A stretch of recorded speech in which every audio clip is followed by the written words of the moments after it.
When no one knows with certainty that Allah controls everything, how then can he feel any fear of anyone other?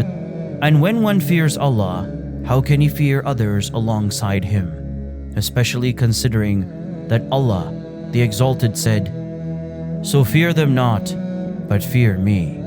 He is all-powerful, and that our hosts, they verily would be the victors. Verily, we will indeed make victorious our messengers and those who believe in this world's life, and on the day when the witnesses will, that is, day of resurrection."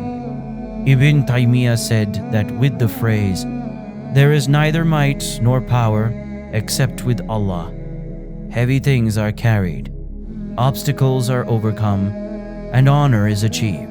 So remember this phrase constantly, since it is a treasure from the treasures of paradise and a pillar of happiness and contentment. Asking Allah for forgiveness opens locked doors. Ibn Taymiyyah said, "When I am confused in my understanding of you in religion, I forthwith beseech Allah to forgive me 1,000 times, maybe a little more, or maybe a little less.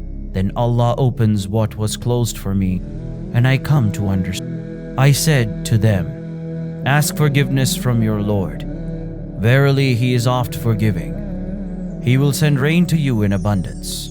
One way of finding inner peace is to constantly seek forgiveness from. Even a sin can be a blessing if it causes the believer to turn to his Lord in repentance.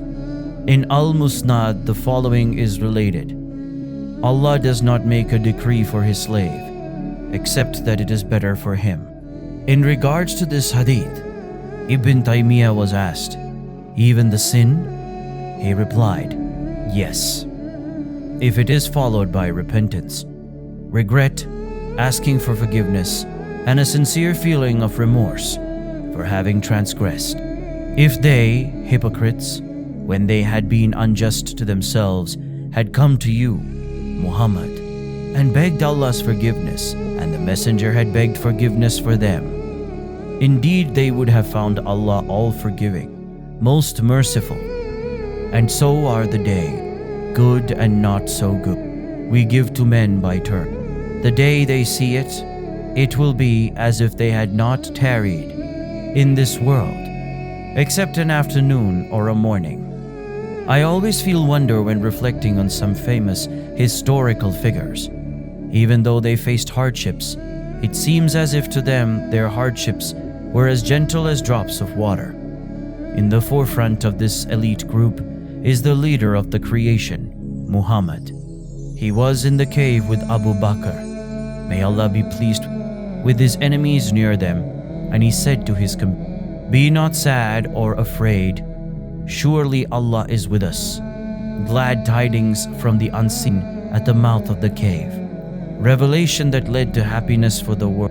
Just before the battle of Badr, the Prophet eagerly put on his armor while saying, "Their multitude will be put to flight, and they will show their backs."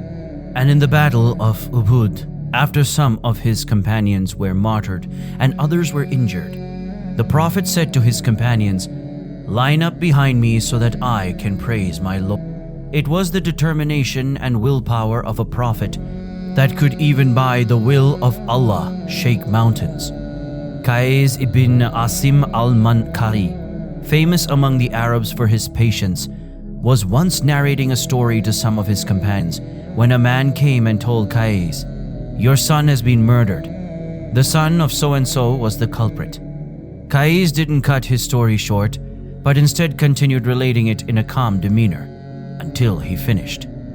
Then he said, "Wash my son, shroud him, and allow me to pray over him. And those who are patient in extreme poverty and ailment, disease, and at the time of fighting, during the battles." Ikrimah ibn Abi Jahl, may Allah be pleased with him, was offered water on his deathbed, and he said, "Offer it to so-and-so." There were a number of them, all on the verge of dying, and each preferred the person beside him to his own self. And with this wonderful display of brotherhood, they all died.